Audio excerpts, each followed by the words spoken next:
لیکن وہ جا نہیں رہا ہے. رات کے وقت بھی نماز کی فکر رہتی ہے. رات تھوڑی دیر گزرنے کے بعد تہجد کا وقت آتا ہے, جاگ جاتا ہے اور اپنے دوست سلمان سے کہتا ہے کہ چلیے نماز پڑھنے. وہ دوست کہتا ہے کہ دوست یہ وقت تہجد کا نہیں ہے, آپ جائیے. ان کا اشارہ تھا کہ آپ اپنی بیوی کے پاس آئیے. میرے بھائیوں, جب صبح فجر کی نماز دونوں نے ادا کی, فصلیا, دونوں نے نماز پڑھی. نماز پڑھنے کے بعد کیا نصیحت کرتے ہیں یہ دیکھیے. سلمان نے نصیحت کی, کیا ابو درداء سنیے, ان لبدنی کا علیک حقا, تمہارے اوپر تمہارے بدن کا حق ہے, تمہارے اوپر تمہارے جسم کا حق ہے, تمہارے اوپر تمہاری آنکھ کا حق ہے. تمہیں اپنے آنکھ کی بھی فکر کرنی ہوگی. تم یہ صرف سوچو گے کہ میں نماز پڑھتا رہوں گا, رات بھر تہجد پڑھتا رہوں گا, تہجد کی نماز پڑھتے پڑھتے اپنی آنکھوں کو تکلیف دیتا رہوں گا اور نماز ادا کروں گا. وَإِنَّ لِعَيْنِكَ عَلَيْكَ حَقًّا, تمہارے اوپر تمہاری آنکھ کا بھی حق ہے.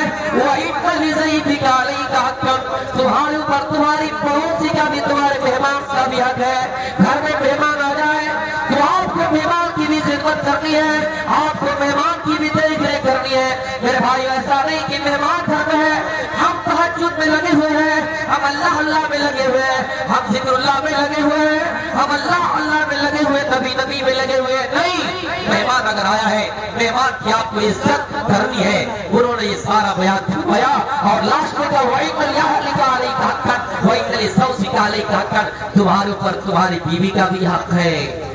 صرف ایسا نہیں کہ نماز پڑھتے رہو, روزہ رکھتے ہو, زندگی بھر نماز پڑھو, پوری رات نماز ادا کرتے رہو اور بیوی کا فکر نہیں, بچوں کی کوئی فکر نہیں, تلاشی نہیں. اسلامی حساب لگے گا. ان تمام چیزوں کا تمہارے اوپر حق ہے. تب تم اللہ کے رسول کے پاس گئے نماز ادا کرنے کے بعد کہ اللہ کے رسول ایسی بات ہے, پورا ماجرا سنایا. تو اللہ کے رسول نے کہا کہ صدق سلمان, سلمان نے سچ کہا ہے. ضروری ہے, صرف ایسا نہیں کہ آپ پوری رات نماز میں لگے رہے, ضروری نہیں ہے کہ آپ زندگی بھر نماز پڑھتے رہے. میرے بھائی, ایسا اسلام میں نہیں ہے. اسلام میں تو ایسا ہے کہ آپ اپنے بچوں کی دیکھ ریکھ کیجیے. اسلام میں ایسا کہ آپ اپنی بیوی کی دیکھ ریکھ کیجیے. بیوی سے پوچھے بیوی آج کیا ضرورت ہے, آج تمہیں کیا چیز کھانے کی اچھا ہے, آج تمہیں کیا چیز کھانے کا جی کرتا ہے. آپ یہ ضروری ہے, آپ کے اوپر حق ہے, یہ جسم کا بھی آپ کے اوپر حق ہے, آنکھ کا بھی حق ہے. ایک شخص اللہ کے رسول کے پاس آئے, کہا اللہ کے رسول میں زندگی بھر نماز پڑھتا رہوں گا. فَإِنِّي أُصَلِّي اللَّيْلَ أَبَدًا, میں پوری رات نماز پڑھتا رہوں گا. وَأَنَا أَصُومُ الدَّهْرَ, میں زندگی بھر روزہ رکھوں گا. آپ نے فرمایا تم ایسا نہیں کر سکتے ہو, تم صرف 3 روزہ رکھو اور 1 دن روزہ رکھو گے تو تمہیں 10 دن کا ثواب مل جائے گا اور 10 دن کا ثواب ملے گا. مہینہ میں 3 روزے رکھو گے تو پورے مہینے کا ثواب تمہیں مل جائے گا. اس نے کہا نہیں اللہ کے رسول, اور مجھے اجازت دیجیے, میں اور رکھنا چاہتا ہوں. اللہ کے رسول نے کہا نہیں, اس سے زیادہ تمہیں اجازت نہیں دیتا ہوں. چلو ایک کام کرو, 1 دن روزہ رکھو اور 1 دن ناکا کرو, ایسا کرو, 100 میں داؤدی پر عمل کرو. اس سے زیادہ میں تمہیں اجازت نہیں دے سکتا. تم ایسا نہیں کر سکتے ہو کہ زندگی بھر روزہ رکھو اور اپنی بیوی کا حق ادا نہ کرو, اپنے بچوں کا حق ادا نہ کرو. ایسی بات اسلام میں نہیں ہے. ایسا کرنے پر اسلام آپ کو ابھارتا بھی نہیں ہے. میرے بھائیوں, اسلام میں پیچھے رکھتا ہے, دونوں طریقہ سکھلایا. اسی لیے تو اللہ فرماتا ہے لقد کان لکم فی رسول اللہ اسوۃ حسنہ. اے لوگوں, ہم نے محمد رسول اللہ صلی اللہ علیہ وسلم کو اس دنیا میں لوگوں کے لیے نمونہ بنا کر بھیج دیا ہے. ہم نے محمد رسول کو نمونہ کے لیے, ہم نے لوگوں کے لیے مثال بنا کر بھیجا ہے. بیوی سے کیسے برتاؤ کرنا ہے, بیوی کے ساتھ کیسے اٹھنا ہے, بچوں کے ساتھ کیسے شفقت کرنا ہے, بڑے لوگوں کے ساتھ کیسے اٹھنا ہے. ان تمام چیزوں کا حل اگر کسی دھرم میں ملے گا, کسی مذہب میں ملے گا, تو اسلام میں ملے گا, باقی کسی اور میں نہیں مل سکتا ہے. میرے بھائیوں, ہر دھرم میں, ہر مذہب میں شادی کی گنجائش تو ہے, 4 اور اس سے بھی زیادہ گنجائش تو ہے, لیکن طریقے الگ ہو سکتے ہیں, صورتیں الگ ہو سکتے ہیں, زیادہ کی شکلیں ہو سکتی ہے. لیکن اسلام نے کہا کہ تمہیں برابر دینے کا حق ہے. اگر تم تو شادی کرتے ہو تو تمہیں برابر دینے کا حق ہے.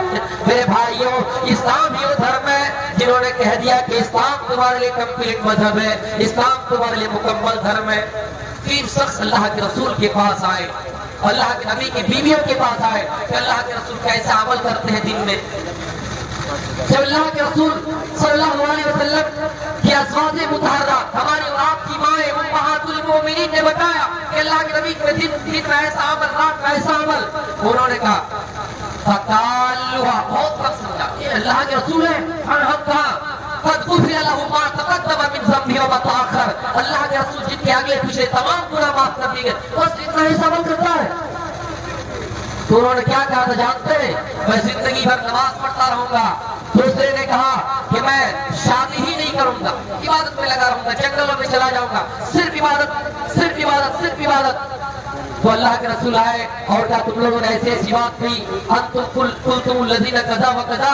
کہا کہ ہاں اللہ کے رسول ہم نے ایسی بات کی. تو اللہ کے رسول نے کیا کہا تھا؟ واللہ انی لاخشاکم باللہ واتقاکم لہ. اے لوگوں، اللہ کی قسم میں تم سے زیادہ ڈرنے والا ہوں، اللہ سے تم سے زیادہ ڈرنے والا ہوں. لیکن سنو، ولکنی اصوم، میں روزہ بھی رکھتا ہوں، وافطر اور افطار بھی کرتا ہوں، واتزوج میں نکاح بھی کرتا ہوں، وارقد میں سوتا بھی، واصلی اور میں نماز بھی پڑھتا ہوں. تو میرے بھائیوں ضروری ہے، لیکن ہم اور آپ بہت سی ایسی چیزیں ہیں ہم سمجھتے ہیں کہ نیکیاں زیادہ. آئے ایک واقعے کی طرف لے کر چلتے، امام بخاری نے اس واقعے کو اپنی کتاب کے اندر نقل کیا ہے. میرے بھائیوں، ایک ایسا انسان تھا جس نے 99 انسان کو قتل کیا تھا. 99 انسان کو قتل کرنے کے بعد دل میں ایک ارمان جاگا، دل میں خواہش آ گئی، اللہ کا خوف پیدا ہوا، تقویٰ پیدا ہوا، اور یہ سوچ پیدا ہوئی کہ اللہ، میں زندگی بھر لوگوں کو مارتا رہا، لوگوں کی گردن پر چھری چلاتا رہا، ہنسوے چلاتا رہا، لوگوں کی گردن پر پستول وغیرہ سے لوگوں کو مارتا رہا، لوگوں کی گردن پر وار کرتا رہا، اٹیک کرتا رہا، حملہ کرتا رہا. اے اللہ، میں ایمان لے آنا چاہتا ہوں، اے اللہ میں مسلمان ہونا چاہتا ہوں. میرے دل میں ایمان کی مٹھاس زیادہ ہونی چاہیے. اس جستجو میں نکلنے کے راستے میں کوئی عالم مل جائے، یہ بڑا سا مجمع کہاں مل جائے، اور اس مجمع میں بڑے بڑے علماء بیٹھے ہوں گے، ان علماء میں سے فتویٰ پوچھ لیں گے، مسئلہ پوچھ لیں گے کہ اتنے آدمی کو قتل کرنے کے بعد کیا ہمیں جنت مل سکتی ہے یا نہیں، اللہ اپنے سائے کے نیچے مجھے جگہ دے سکتا ہے یا نہیں. اس جستجو میں نکلتا ہے، لوگوں سے پوچھتا ہے کہ بھلا بتاؤ کہیں ایسا عالم ہو جو ہمیں ان تمام مشکلات کا حل بتائیں گے، اور ہمارے کیے ہوئے کرتوتوں کی بدولت ہمیں کیا ملے گی، کہ ہمیں جنت اور جہنم دونوں میں سے کیا ملے گی، کہ ہمیں جنت مل سکتی ہے یا نہیں. اس چیز کی جستجو میں نکلتا ہے. بہت دن کے بعد ایمان جاگا، پیدا ہوا. وہ آگے گئے، لوگوں نے بتایا کہ بھلا جگہ پہ ایک راہب ہے، صوفی صاحب ہے، نمازی ہے، عبادت گزار ہے، تہجد گزار ہے. صوفی صاحب وہاں جائیے. وہ عالم نہیں تھا، بڑا عالم نہیں تھا. یہ کہاوت ہے کہ نیم حکیم خطرہ جان، نیم ملا خطرہ ایمان. اگر زیادہ آپ کے پاس صلاحیت نہیں ہے